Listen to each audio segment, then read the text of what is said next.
Hey church, I just wanted to hop on and talk to you guys for a little bit. I was thinking about starting a little segment called Lauren's Corner. I know, very exciting. And this would just be like a little section on our YouTube where it's not the boys, it's just me, because I love having them and they have so many great things to say. But I think sometimes it's cool to change it up, get some different personalities, and hear some different things from some different people. And that's what we try to do here on our channel, is just switch it up, get lots of people from different backgrounds and lots of different walks of life. Just see what kind of wisdom they have to pour into us. So I wanted to come on and talk about this past Sunday. We had the most incredible message from a guest pastor, Pastor Scott, and he had so many cool things to say. His message was basically, it's okay to not be okay, but it's not okay to stay that way, and it's not okay to not tell anyone about it, right? And I love that message, it's okay to not be okay. And I think so often in life, right, we worry so much about any and everything all day long. I get it. I've been there, I am there. I'm a very anxious person, and it's very easy to have anxiety about things in life. But I think it's important to remember that the reason that we get anxiety is because we feel as though we're losing control of the situation, right? We feel as though we had this control and now things are out of our power, and that feels uncomfortable. It feels uncomfortable when we don't know what the outcome is going to be, when we cannot control the outcome of things. It's really important to remember that we actually have no control. You're like, that's actually not helpful, but it is. When you think about it, you have an illusion of control in your life, and I think we love to play on that and think that we are in control, but really, we're not. You're not in control. The person who is in control, thank God, has a better plan than any of us do. I've so often hoped for things in life and even gotten mad at God, been like, why aren't you giving me this thing that I really want? And looking back on it, I'm thinking, thank goodness you didn't give me that, because that would have gone horribly. And you had a way better plan in mind than I ever could have dreamed of or planned myself. So I think it's a blessing that we have no control. You definitely have control over the choices that you make in life and the way you react to situations, but you don't have control over the situations that happen to you, right? And so I just wanted to come and give you some encouraging words on the illusion of control, okay? So when Pastor Scott was here this past Sunday, he talked about going to the gym and lifting really heavy weights, and how you always have to have a lifting partner or a spotter. And it's not just something that you do, it's like almost not smart to not have one, right? That's just the expectation. You go, you lift heavy weights, you have somebody there to spot you or somebody to lift with you, a lifting partner. And so often, if it's a physical thing that we can see, we understand it. But as soon as it comes to mental things, we don't get it, because you can't see it, right? You can't see in someone's physical body when they're struggling mentally, when they're going through a lot, when they have a big problem. And so often we love to take on burdens of situations, right? We like to worry because we want to control things. We have no control. So by taking on the burden of a situation, you're basically just hurting yourself, but there's nothing you can actually do to fix it, because if there was, you would have done it, right? So if there's no solution, then there's no need to worry about it. All you can do is lay it at God's feet and say, God, I don't know what's going on, but I know that you do, and that's enough for me. And I know that you got this. I know you got me, right? So as Pastor Scott was talking about having a spiritual lifting partner, just in the way that we would have a physical lifting partner in the gym. And I think that's so important.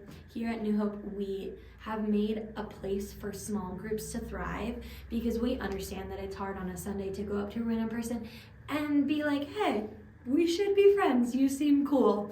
Let me tell you all my problems and all about my life, right? That's not too realistic. We have made it a cool place to come meet in small groups. We have a couple different ladies' Bible studies, we have a men's Bible study, and we have a men's freedom group, and we love our small groups. It's just a cool place where people can come Talk to people who are like-minded about things going on in their life, situations they're going through, problems they have, etc. And maybe find somebody to talk to there. You can find support within the small group, and maybe even an individual that you can connect with on a deeper level and be really close friends with, and help each other carry the burdens of life and be spiritual lifting partners. So we just wanted to tell you from New Hope to everybody that we're here for you. We want you to thrive, and we are so excited to see what your future holds. It's so easy sometimes to focus on the burdens of today, tomorrow, and the past, but we just want you to know that you have a bright future ahead of you, and the best is yet to come.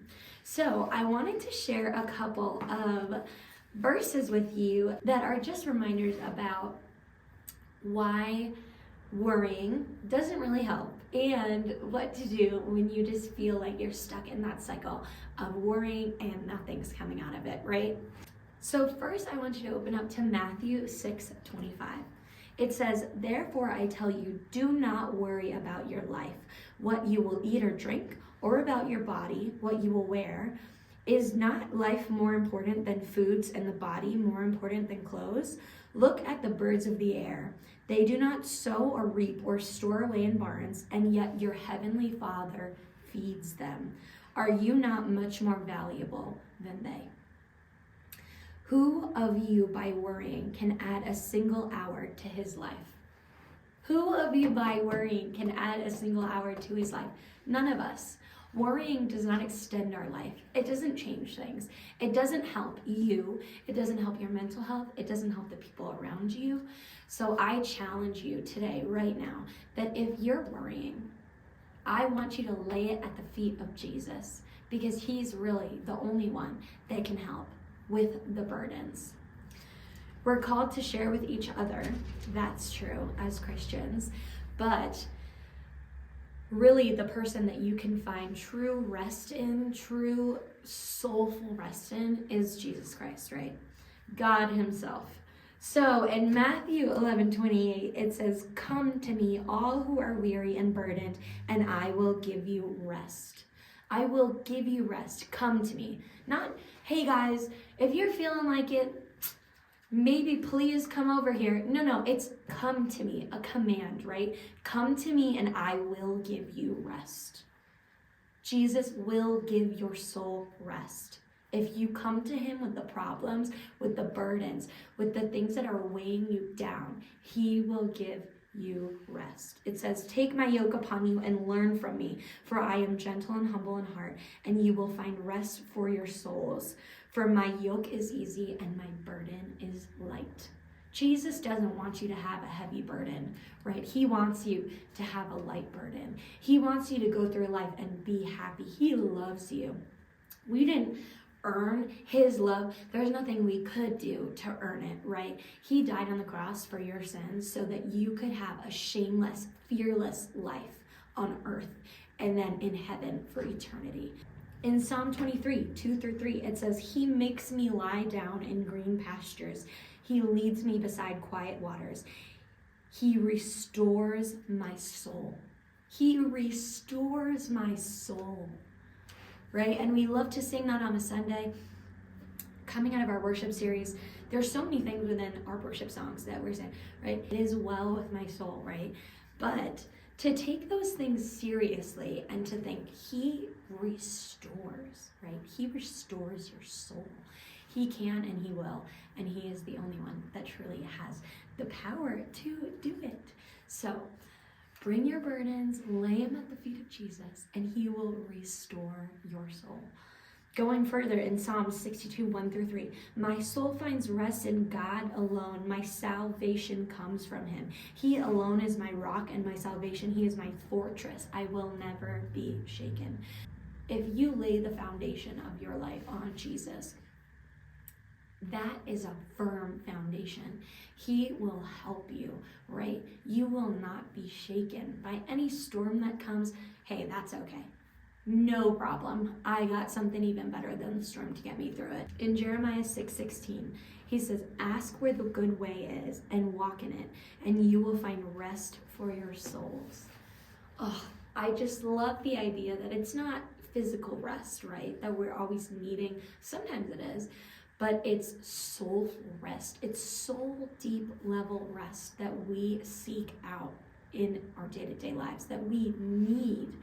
And the place to get it is Jesus. There's this scary fact I looked up before this, and I just was curious how many people in the world, or in America, right, have anxiety.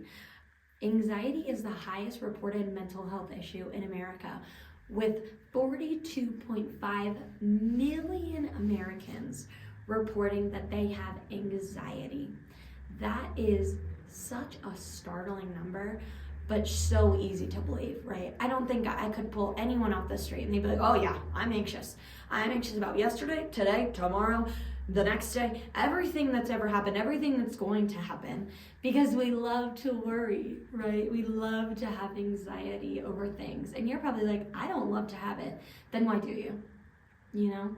Why do we focus so much on things that we can't control and worry so much about them, when really all we have to do is take our burdens, lay them at the foot of the cross, and leave them there? That's all it takes. That's all you have to do. You take your burdens to God and leave them, and you say, I don't know really what's going on, but I'm gonna leave it up to you. And that's what he wants us to do. That's what he calls us. That's what he commands us to do, right? Come to me, and I will give you rest. That being said, I think it's so important to point out that here at New Hope, we don't think that you must not be praying enough if you're not having a good time, or you must not be closer to God if you're struggling. We believe that mental health is just as important, if not more, than physical health. And the physical you can see, but the mental is just as important. And we just want to say that if you get sick physically, you need to go see a doctor. And if you're sick mentally, we think the same thing, that you should seek the help of a professional, of a doctor, of a psychiatrist. Medication is nothing to be ashamed of, and it helps so many people every day. Physically, it can make you better, and mentally, it can also help a lot. So if you're struggling, it's okay to not be okay, right? That was the whole thing. It's okay to not be okay. But it's not okay to stay that way, and it's not okay to not tell anyone. So if you're struggling, we challenge you, please go talk to somebody, talk to your doctor, talk to your loved ones. Just going further than that too, check in with the people that you love, see how they're doing. So oftentimes we are in the state of, okay, I'm fine, I can deal with it, I've got this. But it just takes somebody asking, hey, how are you doing? For you to break down and be like, really not good. I'm really struggling to carry these heavy weights right now. And just talking about it helps you lift those weights, relieve yourself of the burdens, share them with others, get your spiritual lifting partner, and then have them encourage you to lay the rest of them at the foot of the cross. So I had so much fun talking to you guys today. And I think that this should be a regular thing where I just come on and chat with y'all about whatever is going on in life. And this was just a message that really spoke to my heart and was really calling to me.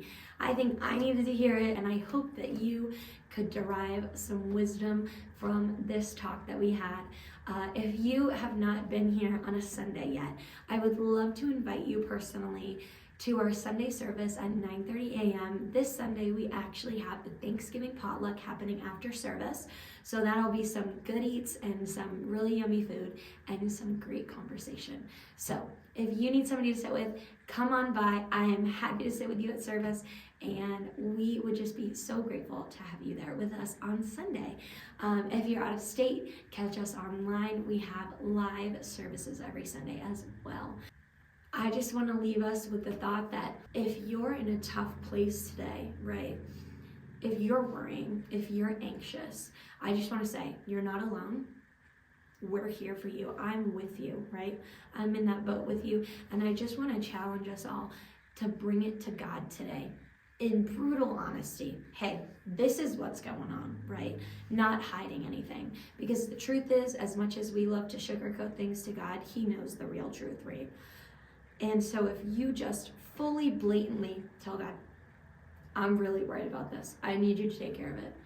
I think amazing things will happen that you wouldn't expect. So thank you guys so much. I hope you have a great day, and we will hopefully see you on a Sunday. Bye.